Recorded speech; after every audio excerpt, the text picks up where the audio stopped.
ورسولہ اما بعد،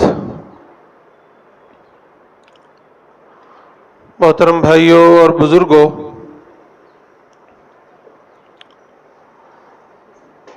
یہ جو مہینہ شروع ہوا ہے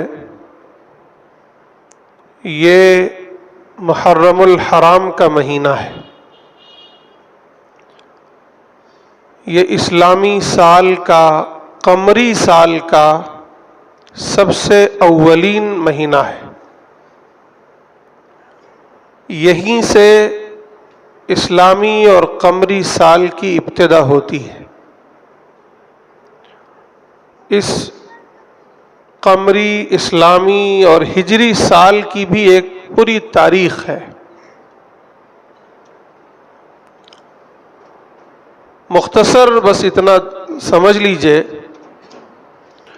کہ رسول اللہ صلی اللہ علیہ وسلم کی زندگی میں ہجرت کو ایک اہم مقام حاصل ہے۔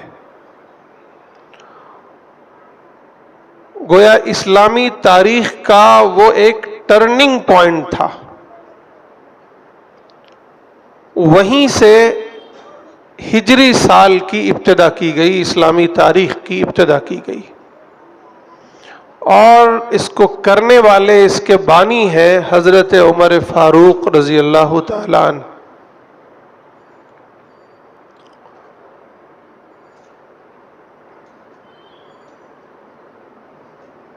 ہجرت، جیسا کہ میں نے آپ کے سامنے یہ بات عرض کی کہ اسلامی تاریخ کا انتہائی اہم واقعہ ہے، وہ اسلامی تاریخ کا ٹرننگ پوائنٹ ہے۔ ہجرت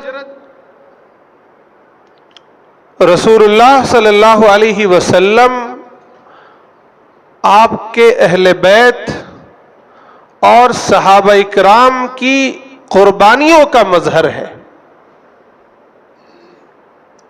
حق کے لیے آپ نے، آپ کے اصحاب نے، آپ کے اہل بیت نے اپنا سب کچھ گویا وہاں قربان کر دیا۔ اپنا گھر بار، خاندان، کاروبار، ملک،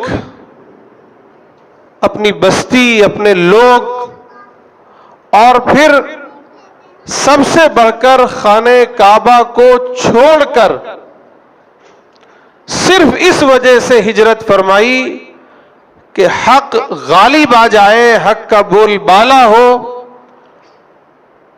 ملک چھوٹتا ہے تو چھوٹے، خاندان چھوٹتا ہے تو چھوٹے، کاروبار چھوٹتا ہے تو چھوٹے، یہاں تک کہ اگر خانہ کعبہ بھی چھوٹتا ہے تو چھوٹے، لیکن حق مغلوب نہ ہو، اسلام کی دعوت نہ چھوٹے، اسلام کے لیے جو جد و جہد آپ نے شروع کی تھی، جو معرکہ آپ نے شروع کیا تھا، وہ نہ چھوٹنے پائے، وہ نہ پست ہونے پائے، اس کے لیے آپ نے اور آپ کے اصحاب نے، آپ کے اہل بیت نے یہ قربانی دی۔ وہ بہت بڑا واقعہ ہے۔ آج ہم سے ایک بالشت زمین نہیں چھوڑی جاتی ہے، کسی کے سامنے اپنی رائے کی قربانی نہیں دی جاتی،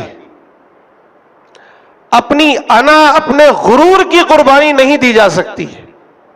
آج ہمارا حال یہ ہے، لیکن آپ غور کریں کہ وہ کیسے لوگ تھے کہ انہوں نے اسلام کے لیے، اسلام کی دعوت کے لیے، اسلام کی سربلندی کے لیے، اللہ کے کلمے کو گھر گھر تک پہنچانے کے لیے کیسی قربانی پیش کی کہ سب کچھ چھوڑ دیا، ہر چیز چھوڑنا گوارا کر دیا، لیکن نہ اسلام کو چھوڑنا گوارا کیا، نہ اسلام کی دعوت کو چھوڑنا گوارا کیا، اور نہ اسلام کے لیے جو انہوں نے قربانیاں دی تھیں، جو جدوجہد شروع کی تھی انہوں نے، اسے قربان کرنا یا اسے چھوڑنا گوارا کیا۔ اس کے مقابلے میں ہر چیز چھوڑ دی. تو یہ اسلامی تاریخ کا اہم ترین موڑ ہے جسے ہم ہجرت کہتے ہیں. یہی وجہ ہے کہ حضرت عمر فاروق نے اور بہت سے صحابہ نے سب نے مشورے سے یہ طے کیا کہ اسلامی تاریخ کی ابتدا یہاں سے ہوگی، ہجرت سے. اور پھر اس کا سب سے پہلا مہینہ جو گردانا گیا، متعین کیا گیا، بلکہ پہلے سے ہی وہ پہلا مہینہ تھا، وہ تھا محرم الحرام. جس مہینے کی ابتدا ہوئی ہے، اس مہینے کی بھی بے شمار فضیلتیں ہیں. خاص طور سے ہم لوگ اس مہینے کو، جو ہمارے یہاں رواج ہے، جس طرح ہم اس کو یاد کرتے ہیں، اس کو حضرت سیدنا حسین رضی اللہ تعالیٰ عنہ کی شہادت سے عام طور پر لوگ یاد کرتے ہیں. حالانکہ یہ واقعہ بہت بعد کا ہے، 60 ہجری کا ہے. اس سے پہلے قرآن مجید میں، احادیث میں اس مہینے کی فضیلت پہلے ہی آ چکی ہے، اور تاریخ کے بے شمار ایسے واقعات ہیں جن کو بڑا مقام حاصل ہے، وہ بھی اسی مہینے میں رونما ہوئے ہیں، جس کی وجہ سے اس کی فضیلت یا اس کی اہمیت دوبالا ہو جاتی ہے. چند چیزیں ہیں جو ہمیں سمجھنی ہے. پہلی بات تو یہ کہ یہ محرم الحرام کا مہینہ، جیسا کہ اس کے نام سے ظاہر ہے، یہ بڑا محترم مہینہ ہے. ان 4 مہینوں میں شامل ہے جس کو اللہ تعالیٰ نے محترم مہینہ، حرام مہینہ قرار دیا ہے. ذی قعدہ، ذی الحج، محرم اور پھر رجب، ان 4 مہینوں میں اس کا شمار ہے. حدیث پاک میں رسول اللہ صلی اللہ علیہ وسلم نے اس کو شہر اللہ کہا ہے، شہر اللہ المحرم، کہ اللہ کا مہینہ محرم کا مہینہ ہے.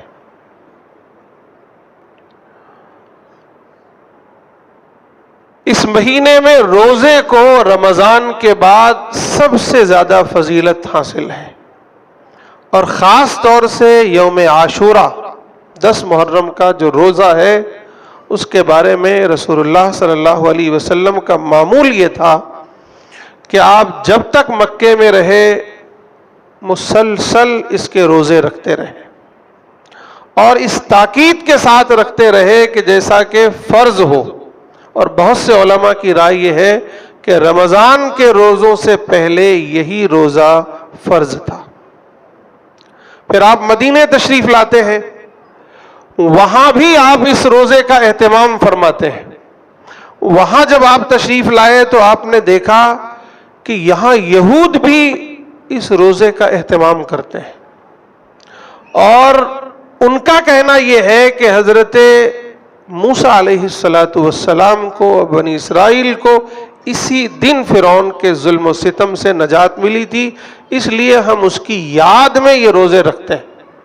اللہ کے نبی صلی اللہ علیہ وسلم نے فرمایا کہ ہم تو حضرت موسیٰ سے ان سے زیادہ قریب ہیں، یعنی ہماری نسبت تو اور زیادہ مضبوط ہے حضرت موسیٰ سے، اس لیے ہمیں بھی رکھنا ہے.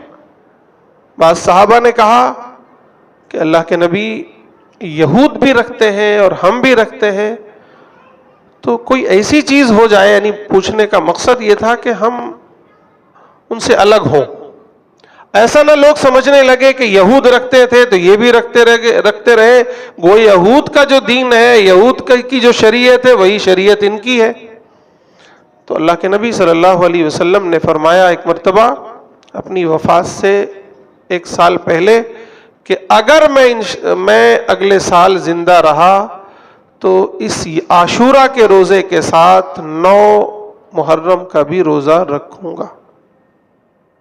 یہی وجہ ہے کہ بہت سے علماء، بلکہ علماء کی رائے یہ ہے کہ مستحب یہ ہے کہ 10ویں دن کا جو روزہ ہے اس کے ساتھ 9 کو ملا لیا جائے، اور اگر 9 نہ ملا سکیں تو 11 کو ملا لیں، تاکہ وہ جو تشبہ ہے، وہ جو مشابہت ہے یہود سے، وہ باقی نہ رہے۔ اور اب بہت سے علماء کی رائے یہ ہے کہ چونکہ اب ہمارے درمیان یہود، خاص طور سے ہمارے علاقوں میں تو یہود رہتے ہی نہیں ہیں یہود، اور اب یہ روزہ رکھتے بھی نہیں ہیں، تو اب چونکہ یہود سے مشابہت کی کوئی بات نہیں رہ گئی ہے، اس لیے اگر ایک ہی دن کا روزہ بھی رکھیں تو کوئی مذائقہ نہیں ہے۔ تو اس کی شکل یہ بن سکتی ہے کہ آپ یا تو صرف 10 کا روزہ رکھیں، وہ بھی صحیح ہے، 9-10 کا روزہ رکھیں، وہ زیادہ بہتر ہے، 10 اور 11 کا روزہ رکھیں، وہ بھی بہتر ہے، یا پھر کوئی شخص اور رکھنا چاہے 9, 10, 11 تینوں دن کا روزہ رکھے، وہ بھی بہتر ہے، پورے 10 دن کا روزہ رکھے، وہ بھی کوئی مذائقہ نہیں ہے۔ تو یہ ایک عمل ہے جو شریعت میں مسنون ہے یا مستحب ہے محرم کے ان دنوں میں۔ بعض ضعیف حدیثوں میں ایک عمل اور آتا ہے، چونکہ روایت تو ضعیف ہے لیکن بہت سے طرق سے آئی ہوئی ہے، اس لیے علماء کہتے ہیں کہ فضائل میں ایسی روایتیں مقبول ہوتی ہیں، اس لیے یہ بھی لکھا ہے کہ مستحب یہ ہے کہ 10 محرم کو یوم عاشورہ کے دن لوگوں کو چاہیے کہ اپنے اہل و عیال پر خوب وسعت کریں، ہر لحاظ سے، کھانے پینے کے لحاظ سے بھی اور طرح کے لحاظ سے، جس طرح ان کو کشادگی دے سکتے ہیں، وسعت دے سکتے ہیں، وہ دینے کی کوشش کریں، تو اس کی برکت سے اللہ تعالیٰ سال بھر وسعت عطا فرماتے ہیں۔ ایک روایت ہے بہقی کی کہ من وسع علی عیالہ فوسع اللہ سائر سنتی، او کما قال علیہ الصلوۃ والسلام، یہ روایت ہے۔ تو یہ 2 عمل، ایک تو باقاعدہ مسنون ہے یعنی یوم عرفہ کا روزہ، یا یہ کہ اس کے ساتھ اور دنوں کا روزہ، اور دوسرا عمل یہ ہے کہ یوم عاشورہ کے دن اپنے اہل و عیال پر وسعت کریں، آپ ان کے کھانے پینے کا صحیح نظام کریں، لیکن اس کا یہ مطلب نہیں ہے کہ آپ کھچڑے پکائیں، آپ حلوے پکائیں، آپ اور دنیا بھر کے خرافات کریں۔ تو یہ تو محرم کے بارے میں چند باتیں تھیں۔ ایک بات جو اور خاص طور سے سمجھنے کی ہے کہ یہ محترم مہینہ ہے، اللہ والا مہینہ ہے، اس کی نسبت اللہ کی طرف ہے، یہ بڑی فضیلت والا مہینہ ہے۔ تو اگر کوئی بہت الگ سے کوئی اچھا عمل ہم سے نہیں ہو سکتا ہے تو نہ کریں، لیکن اپنے آپ کو گناہوں سے، خرافات سے، بدعات سے اور ایسی تمام چیزوں سے بچا کر رکھیں جن سے اللہ اور اس کے رسول ناراض ہوتے ہیں۔ یہ سب سے اہم پوائنٹ ہے جو سمجھنے کی ضرورت ہے کہ اگر ان 10 دنوں میں یا پورا مہینہ، چونکہ اللہ کا مہینہ ہے، بڑی فضیلت والا مہینہ ہے، محترم مہینہ ہے، ہم کوئی بہت زیادہ مستحب اعمال، نفلی اعمال نہیں کر سکتے، بہت سے روزے نہیں رکھ سکتے، تو کم از کم یہ کریں میرے بھائیوں کہ اپنے آپ کو گناہوں سے، خرافات سے، بدعات سے، رسومات سے بچا کر رکھیں۔ یہ بھی بہت، چونکہ جب ان دنوں میں نیک اعمال کا ثواب بہت بڑا ہے تو ظاہر ہے کہ گناہوں کا وبال بھی بڑا ہوگا، تو اس سے اپنے آپ کو بچائیں۔ میرے بھائیوں، اب رہ گئی بات حضرت سیدنا حسین رضی اللہ تعالیٰ عنہ کی شہادت، اور پھر جو اس کی یاد منائی جاتی ہے۔ یہ کسی بھی امت کی گویا دور زوال کی علامت یہ ہے کہ وہ کسی بھی اہم واقعے کو رسم بنا لیتے ہیں۔ ہمارا اور آپ کا حال بھی یہی ہوا ہے کہ ہم لوگوں نے اس اتنے عظیم الشان واقعے کو یا اتنی زبردست قربانی کو ہم نے ایک رسم بنا لیا ہے۔ اب جب محرم آئے گا تو حضرت امام حسین یاد آئیں گے، اہل بیت یاد آئیں گے۔ بعض لوگ تو حضرت سیدنا حسین کا نام ہی محرم کی وجہ سے جانتے ہیں، ورنہ تو جانتے ہی نہیں ہیں۔ ہم نے اسے ایک رسم بنا لیا ہے، جبکہ یہ جو حضرت سیدنا حسین رضی اللہ تعالیٰ عنہ کی شہادت ہے، یا اسلامی تاریخ میں اور بڑے بڑے صحابہ کی، اہل بیت کی، انبیاء کی جو شہادت ہوئی ہے، جو ان کی قربانیاں پیش آئی ہیں، وہ نہ کوئی رسم ہے اور نہ کوئی ایسا معمولی واقعہ ہے، بلکہ وہ اسلام کی دعوتی تاریخ کی گویا بنیادیں ہیں، اسلام کی سربلندی کی بنیادیں ہیں، اسلام اور حق کے لیے، اللہ کے لیے اپنا سب کچھ قربان کر دینے کا جذبہ ہے وہ، کہ میں قربان ہو جاؤں، میری انا قربان ہو جائے، میری رائے قربان ہو جائے، میری جان چلی جائے، لیکن میں حق کو، اللہ کے دین کو کسی حال میں بھی مغلوب نہ ہونے دوں۔ اس بات کی علامت ہے یہ، یاد رکھیے۔ ابھی ہم سب لوگوں نے بقرہ عید میں، عید الاضحیٰ میں قربانی کی، وہاں سے یہ قربانی کی تاریخ گویا شروع ہوتی ہے۔ ماشاءاللہ اب رواج قربانی کا بڑھتا جا رہا ہے، اور ہر طرح کے لوگ کوشش کرتے ہیں کہ قربانی دیں، بہت اچھی اچھی قربانیاں، لیکن دو چیزیں سمجھنے کی ہیں۔ ایک تو یہ ہے کہ یہ قربانی ہم کیوں دے رہے ہیں، اس کا سوال قائم کیجئے اپنے آپ میں۔ ہم سب نے عید الاضحیٰ میں قربانی کی تو کیوں کی ہم نے؟ کیا مقصد تھا اس قربانی کا؟ اگر صرف گوشت کھانا تھا، صرف نام و نمود تھا کہ لوگ کہیں گے کہ یہ اتنے بڑے سیٹ ہو کر قربانی نہیں کرتے، اتنے بڑے عالم ہو کر قربانی نہیں کرتے، اس لیے لامحالہ قربانی کرنا ہے، اگر یہ مقصد ہے تو اس قربانی کی اللہ کے ہاں کوئی قیمت نہیں ہے۔ لن ينال الله لحومها ولا دماؤها ولكن يناله التقوى منكم، کہ اللہ تعالیٰ صاف لفظوں میں قرآن میں کہہ رہے ہیں کہ اس قربانی کا نہ گوشت پہنچتا ہے اور نہ ہی اس کا خون پہنچتا ہے، بلکہ تمہارے دل کی جو کیفیت ہے، تمہارا جو تقوی ہے، وہ اللہ کو پہنچتا ہے۔ تو پہلی چیز یہ سمجھنی ہے کہ یہ قربانی خالص اللہ کے لیے ہو، اپنے دل کی نیت کو ٹھیک کریں، یہ ہے۔ اور دوسری چیز یہ ہے، سوال یہ ہے کہ بھئی اس قربانی کا مقصد کیا ہے، اللہ تعالیٰ اس سے چاہتے کیا ہے؟ ہم سب نے قربانی کی تو اس قربانی کے بعد ہمارے اندر کیسا جذبہ پیدا ہو، ہماری زندگیوں میں انقلاب کیسا آئے، ہمارے اندر تبدیلی کیسی آئے، اس قربانی کا اثر ہماری زندگیوں میں کیا نظر آئے، اس پر غور کیا آپ نے؟ اس پر غور کرنے کی ضرورت ہے۔ یہ قربانی اگر سمجھنا ہے تو حضرت ابراہیم کی زندگی کو سمجھنا پڑے گا۔ صحابہ اکرام نے پوچھا کہ اللہ کے نبی یہ قربانی کیا ہے؟ آپ نے فرمایا ہی سنت ابیکم ابراہیم، یہ تمہارے باپ ابراہیم کی سنت ہے۔ اور حضرت ابراہیم کون تھے اس کو سمجھیے آپ۔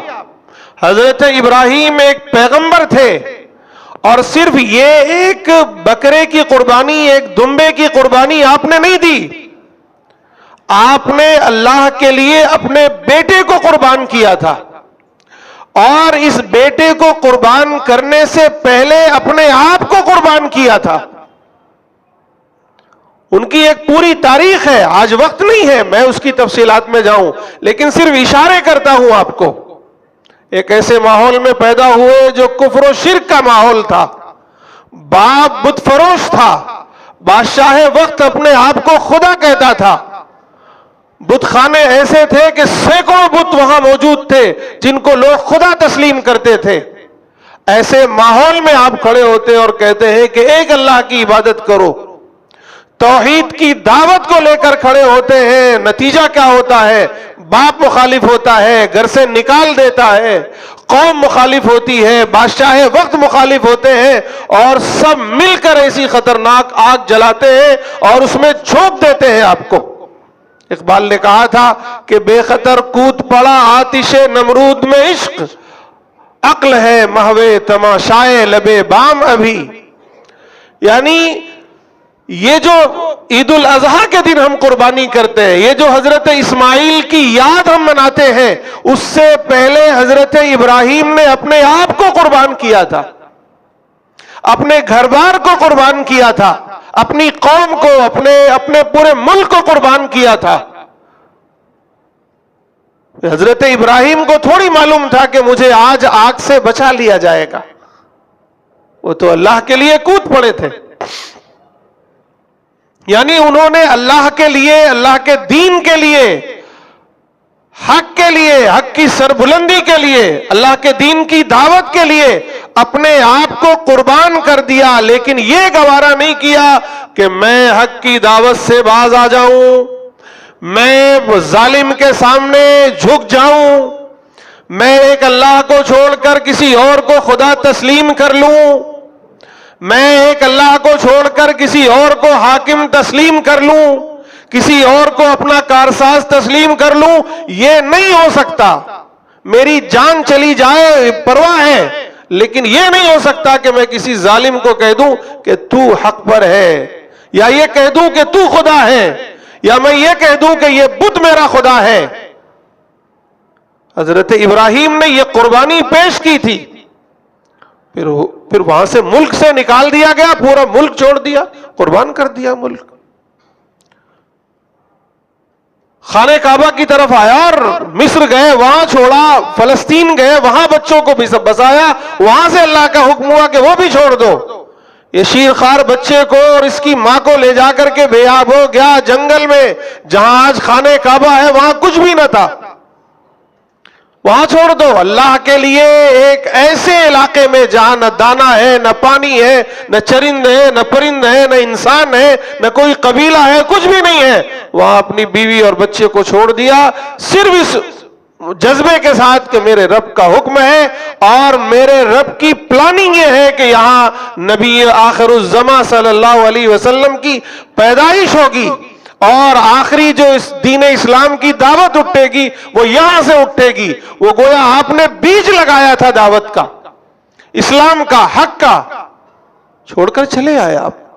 اس کے بعد بچہ بڑا ہوتا ہے اور پھر حکم ہوتا ہے کہ اس پر چھری چلا دو, اور چھری چلا دی انہوں نے, کوئی پرواہ نہیں کیا, چھری چلا دی انہوں نے. تب اللہ نے کہا کہ قد صدقت الرؤیا, تم نے اپنا کام پورا کر دیا, تم نے قربانی کا حق ادا کر دیا ہے, اب یہ لو دمبا اور قربان کر دو. ہم اور آپ بھی قربانی کرتے ہیں, ہم اور آپ نے بھی قربانی کی ہے. مجھے بتائیے کیا اس قربانی سے یہ جذبہ پیدا ہوا کہ میں اللہ کے لیے, اللہ کے دین کے لیے اپنے آپ کو قربان کروں گا, اپنے گھر بار کو قربان کر سکتا ہوں, اپنے کاروبار کو قربان کر سکتا ہوں, اپنی رائے کو, اپنی انا کو, اپنے غرور کو قربان کر سکتا ہوں. کیا یہ جذبہ پیدا ہوا؟ یا تو ذرا سی بات میں جماعتوں کے ٹکڑے ہو جاتے ہیں, مدرسوں کے ٹکڑے ہو جاتے ہیں, کمیٹیوں کے ٹکڑے ہو جاتے ہیں, اتحاد پارا پارا ہو جاتا ہے, بھائی بھائی لڑ جھگڑ پڑتا ہے, ماں باپ میں جھگڑے ہو جاتے ہیں.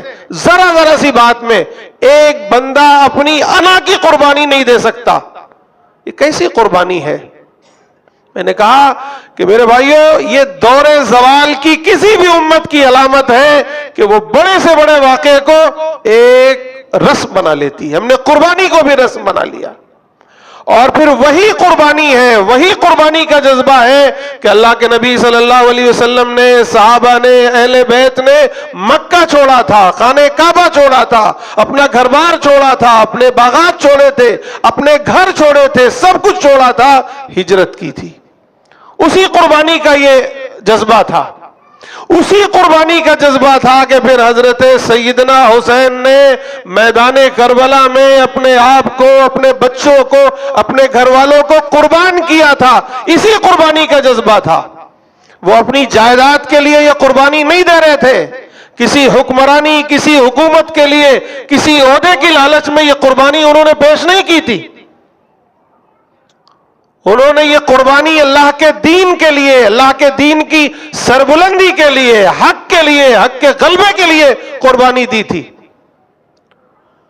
ہم سب حضرت سیدنا حسین کو یاد کرتے ہیں اور بہت سے صحابہ کو یاد کرتے ہیں، اہل بیت کو یاد کرتے ہیں، لیکن وہ یاد محض رسم بن کے رہ گئی ہے.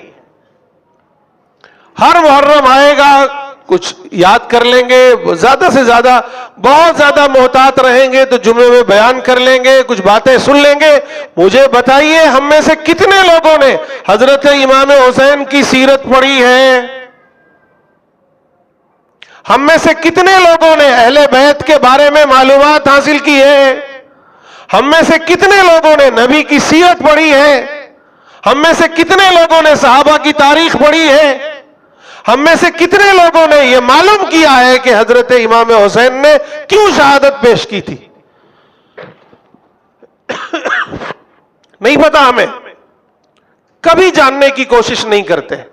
میرے بھائیوں، یہ جو پوری دنیا میں اسلام پھیلا ہے، اسلام کا بول بالا ہوا ہے، آج ہم اور آپ مسلمان ہیں، آج ہم ایک اللہ کو ماننے والے ہیں، آج ہمارے ہاتھوں میں قرآن ہے، آج ہم یہ جمعے کی نماز میں اکٹھے ہوئے ہیں، تو یہ صدقہ ہے انہی کی قربانیوں کا، یہ صدقہ ہے.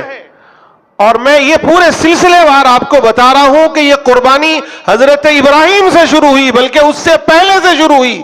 پوری انبیاء کی تاریخ قربانی کی تاریخ ہے، صحابہ کی تاریخ قربانی کی تاریخ ہے، نبی صلی اللہ علیہ وسلم کی تاریخ، آپ کی سیرت پوری قربانی کی تاریخ ہے. اور پھر اہل بیت کی تاریخ قربانی کی تاریخ ہے، صحابہ کی تاریخ قربانی کی تاریخ ہے، امام حسین کی تاریخ قربانی کی تاریخ ہے، اور پھر ہمارے بزرگوں کی تاریخ پڑھیے آپ. خود ہمارا ملک کیسے آزاد ہوا؟ کیا قربانی کے بغیر آزاد ہوا؟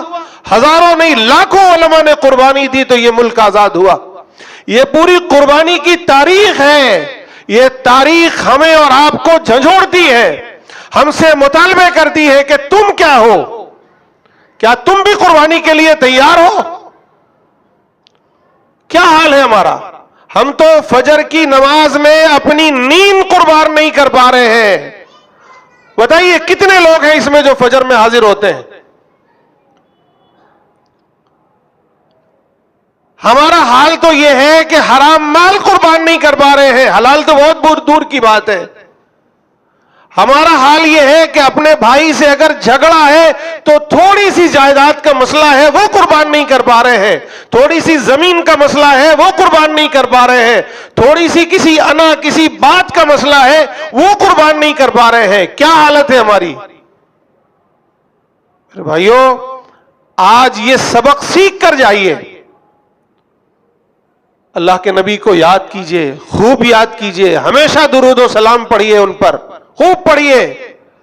اللہ کے نبی نے فرمایا کہ جو مجھ پر درود نہ بھیجے وہ اس لائق ہے کہ وہ برباد ہو جائے، ہلاک ہو جائے اگر اس کے سامنے میرا تذکرہ ہو. تو کون منع کرتا ہے؟ خوب اللہ کے نبی کو یاد کیجئے، صحابہ کو یاد کیجئے، اہل بیت کو یاد کیجئے، ان پر درود بھیجئے، ان پر سلام بھیجئے، ان پر کیا کہتے ہیں خوب دعائیں کیجئے ان کے لیے. کون نہیں؟ لیکن ان کی زندگیوں سے کیا روشنی ملتی ہے؟ وہ ہمارے لیے آئیڈیل ہے، وہ ہمارے لیے نمونہ ہے. ہم آئیڈیل کب بنائیں گے؟ کیا حضرت امام حسین کے بارے میں آپ یہ تصور کر سکتے ہیں کہ انہوں نے کبھی نماز چھوڑی ہے؟ ہم میں سے کتنے لوگ ہیں جو پنج وقتہ نماز چھوڑتے ہیں؟ کیا کبھی ان کے بارے میں آپ یہ تصور کر سکتے ہیں کہ انہوں نے حرام کمایا ہو، حرام کھایا ہو، حرام کا ایک لقمہ گیا ہو؟ کیا وہ واقعہ آپ نے نہیں پڑھا کہ ایک مرتبہ صدقے کی کھجوریں آئی ہوئی تھی اور حضرت حسن حسین کھیل رہے تھے، انہوں نے اٹھا کر ایک کھجور اپنی زبان میں رکھ لیا. اللہ کے نبی نے کہا تھوک دو اسے، یہ تمہارے لیے جائز نہیں ہے. ہم میں سے کتنے لوگ ہیں یہ جو سیرت اپنائے ہوئے ہیں؟ میرے بھائیوں، یہ سمجھنے کی ضرورت ہے. تو دو باتیں خاص طور سے سمجھ لیجئے. نمبر ایک یہ کہ یہ جو محرم الحرام کا مہینہ ہے، یہ اللہ کا مہینہ ہے، بڑا محترم مہینہ ہے. اس میں روزے رکھیں، اللہ کی عبادت کریں، خوب تسبیحات پڑھیں، اپنے آپ کو اللہ سے قریب کرنے کا ایک موقع ہے، یہ اس کو استعمال کریں. اس میں خاص طور سے یوم عاشورہ کا روزہ ہے 10 محرم کا، وہ رکھیں. اس کے ساتھ 9 کا یا 11 کا ملا لیں، اور روزے رکھنا چاہتے ہیں تو ملا لیں. دوسرا عمل یہ ہے کہ 10 یعنی یوم عاشورہ کو اپنے اہل و عیال پر خوب خرچ کریں، بخیلی نہ دکھائیں. ویسے بھی خرچ کرنا چاہیے، بخل اللہ کو پسند نہیں ہے. اللہ خود فیاض ہیں، اللہ کو فیاضی پسند ہے. خرچ کریں گے جائز طریقے سے خوب خرچ کریے، اپنے آپ پر خرچ کریے، اپنے بچوں پر خرچ کریے، اپنے رشتہ داروں پر خرچ کریے، دوسروں پر خرچ کریے، اللہ اور دے گا. خرچ کرنے سے اللہ اور بڑھاتا ہے، اور برکت دے گا. اس لیے بخل نہ کریے، کنجوسی نہ دکھائیے. دوسرا یہ کہ بھائی کم سے کم یہ کریں کہ اگر کوئی نیک عمل زیادہ ہم سے نہ ہو سکے، فرائض تو کسی حال میں نہیں چھوڑنا ہے، نوافل اور مستحبات نہ بھی ہو سکیں تو اپنے آپ کو گناہوں سے بچائیے، اپنے آپ کو بیہودہ رسموں سے بچائیے، خرافات سے بچائیے، بدعات سے بچائیے. کہیں کسی بدعت میں نہ شامل ہوئیے، نہ اس میں کسی طرح کا سپورٹ کیجیے، اور نہ ہی خود اپنی زندگیوں میں دیکھیے چھوٹے چھوٹے جو گناہ ہیں اس سے اپنے آپ کو روکیے. ہو سکتا ہے اس کی برکت سے اللہ تعالیٰ پوری زندگی کے لیے وہ گناہ چھوڑوا دیں. اور دوسری جو سب سے اہم بات ہے وہ میں یہ کہنا چاہ رہا ہوں کہ ان قربانیوں کو سمجھیے، یہ نہ رسم تھی اور نہ ہی یہ ماتم اور کسی اور عمل کا یہ مظہر ہے. یہ قربانیاں اصل میں اللہ کے لیے، اللہ کے دین کے لیے، اللہ کے دین کی سربلندی کے لیے اپنا سب کچھ قربان کر دینا، حق کو غالب کرنا، حق کی سربلندی کے لیے مر مٹنا. حق غالب آئے، حق نہ مٹنے پائے، حق کا علم نہ گرنے پائے، میری جان چلی جائے چلی جائے. یہ اس کا جذبہ ہے. اور وہ پوری تاریخ کہ ہم سب نے قربانی کی اور ہر سال یہ قربانی ریپیٹ کرتے ہیں. کیا ہے اصل میں؟ یہ سمجھیے، کیا رسم ہے یہ؟